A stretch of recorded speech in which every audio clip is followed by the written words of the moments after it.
आज जो है आप यहाँ पर आए हुए हैं एकॉर्ड कॉम्प्लेक्स में, आपने एक रैली निकाली है।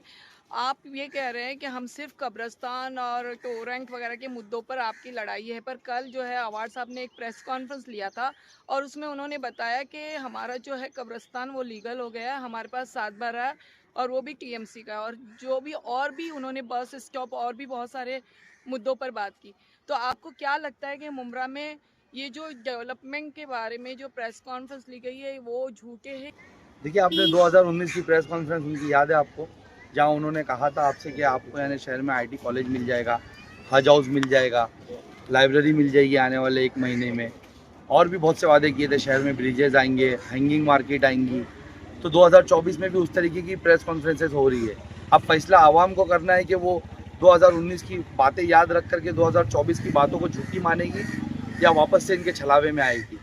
हम तो कह रहे हैं ना कि ये सब झूठ बोल रहे हैं। और रही बात 7/12 की, तो 7/12 तो जब मैं 13 दिन वहाँ पर धरने आंदोलन पे था, तब वो म्यूनसिपल कॉर्पोरेशन के ऑफिसर्स ने भी मेरे पास लाए थे। आप चले मेरे साथ, कोर्ट चलता हूँ लेकर के। कितने 7/12 पे केसेस बने पड़े हैं आज भी। कितने वहाँ पर केसेस है कि 7/12 किसी और के नाम पे, कब्जा किसी और का और बनाया किसी और ने वहाँ पर। कल अगर ये 7/12 दिखा करके वापस मेरे कब्रिस्तान के साथ खेल लिया जाएगा तो कौन होगा।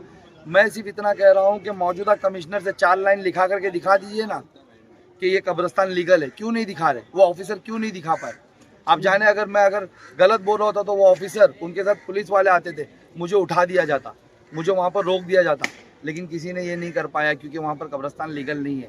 ये अभी इलेक्शन को देख करके फिर गुमराह करने निकले मेरी बहन, इनके दिमाग में ना। भाई यहाँ पर जो है हर कैंडिडेट, आपको पता है कि एसडीपीआई से भी एक कैंडिडेट जो है वो भी यही मुद्दे को लेके चल रहे हैं, नजीब भाई भी यही मुद्दे को लेके चल रहे हैं।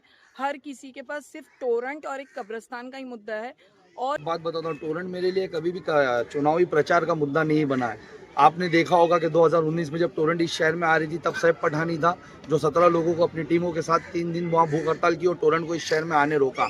लेकिन 2019 में चुनाव हुए और बदकिस्मती से हमारे यहाँ पर एक इनको विधायक बनाया गया और ये इनकी सरकार बनी और ये मिनिस्टर बने और इन्होंने टोरेंट हमारे शहर में लाया। उसके बाद 2020 में आपको याद होगा, फिर उसके बाद भी हमने धरना प्रदर्शन करा। आपने हाल ही में देखा होगा कि अभी 1 साल पहले जब मुझे पता चला कि टोरेंट हमारे शहर से 400 करोड़ का बकाया वसूलने वाली है, तो मैं मेरे साथियों को लेकर के 10 दिन भूख हड़ताल पे बैठा। ये मेरे लिए कभी भी चुनावी यानी प्रचार नहीं रहा। टोरेंट मेरे लिए सच में ये शहर मेरा घर है और मुझे लगता है मेरे घर पे एक मुसीबत है, मैं उसके खिलाफ लड़ते आया हूँ। मैं आज भी आपको यही कह रहा हूँ कि टोरेंट को सिर्फ और सिर्फ एमआईएम ही यहाँ से हटाएगी और उसी ने इसका विरोध किया है। बाकी लोग कहाँ थे? यही नजीब मुल्ला उस वक्त कहाँ थे? ये तो उसके साथ बैठ करके कमीशन खा रहे थे।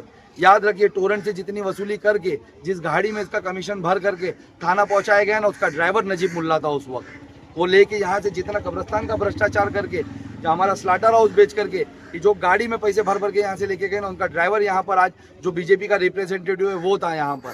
आप सोचिए इसको। भाई, गुरु और शिष्य की लड़ाई यहाँ पर चल रही है, इसमें आप और 2 कैंडिडेट खड़े हो रहे हैं।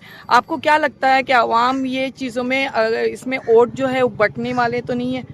और आपको क्या लगता है आपको कि ऐसा क्यों लगता है कि कोई एमआईएम दूसरा रिप्रेजेंटेटिव यहाँ पर मजबूत है? आपको ऐसा क्यों नहीं लगता कि एमआईएम मजबूत है?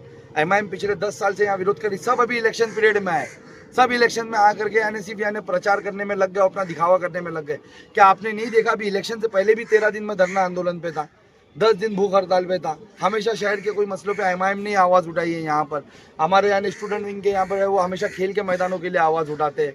हमारे यानी जो साथी लोग हैं, कभी टोरेंट के बिल के खिलाफ आवाज़ उठाते, कभी यहाँ पर स्लाटर हाउस के लिए आवाज़ उठाते। कि आपने नहीं देखा? सैफ पठान अगर जीत कर आते हैं तो सैफ पठान आगे किन मुद्दों पे लड़ेंगे और क्या विकास करेंगे? देखिए कि आपको समझना होगा कि अगर आपने एमआईएम को मौका दिया तो इंशाअल्लाह ताला सबसे पहले हम टोरेंट को यहाँ से हटाएंगे। हम जो रिजर्वेशन की ज़मीनों पे आज यहाँ पे जो विधायक थे, उनकी पार्टी के जो अध्यक्ष थे शमीम खान, जो कब्जा लेकर के बैठे, हम वो कब्जे से वो ज़मीनों को वापस लेंगे। हम वहाँ पर तालीमी इदारे यहाँ इंशाअल्लाह ताला बनाएंगे और हम चाहेंगे कि हमारे शहर का हर एक बच्चा वहाँ पर फ्री में तालीम हासिल करे। हम वहाँ पर उस तरह काम करेंगे। जो स्लाटर हाउस हमारे शहर से रोजगार के लिए छीन लिया गया, हम वो स्लाटर हाउस लाएंगे। हम यहाँ पर हॉकर जोन बनाएंगे। हम शहर में ब्रिजेस लाएंगे ट्रैफिक कंट्रोल करने। हम इनकी तरह झूठे वादे अब नहीं कर रहे। हमें एक बार मौका दे के देखिए।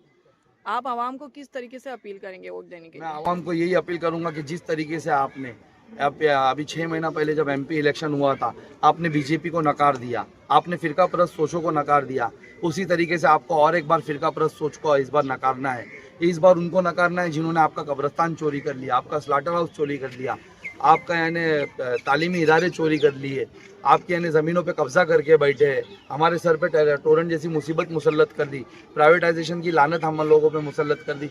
तो आपको इस बार बहुत सोच के फैसला लेना है कि हम कहीं ना कहीं इनका शिकार है, हमको इनसे बचना है। इस बार आप देख रहे होंगे 3 उम्मीदवार यानी शहर में लड़ रहे हैं। एक वो जो आपका कब्रिस्तान बेचकर खाया है, आप सोचिए कि आप उसको वोट देना चाहोगे, जो आप पे टोरेंट लाया कि आप उसको वोट देना चाहोगे। एक वो जो फिरका परस्त ताकतों के साथ आपके शहर में आया है, कल अगर आपने उसको वोट देने की गलती कर दी तो मेरे याद रखिए कहीं मस्जिदों पे जब हमला होगा तो आपका वोट उसमें शामिल होगा, कहीं अगर हमारे भाइयों पे हमला होगा तो आपका वोट शामिल होगा, कहीं मेरे भाइयों का घर तोड़ा जाएगा तो आपका वोट शामिल होगा। तो क्या हम उसको वोट देंगे?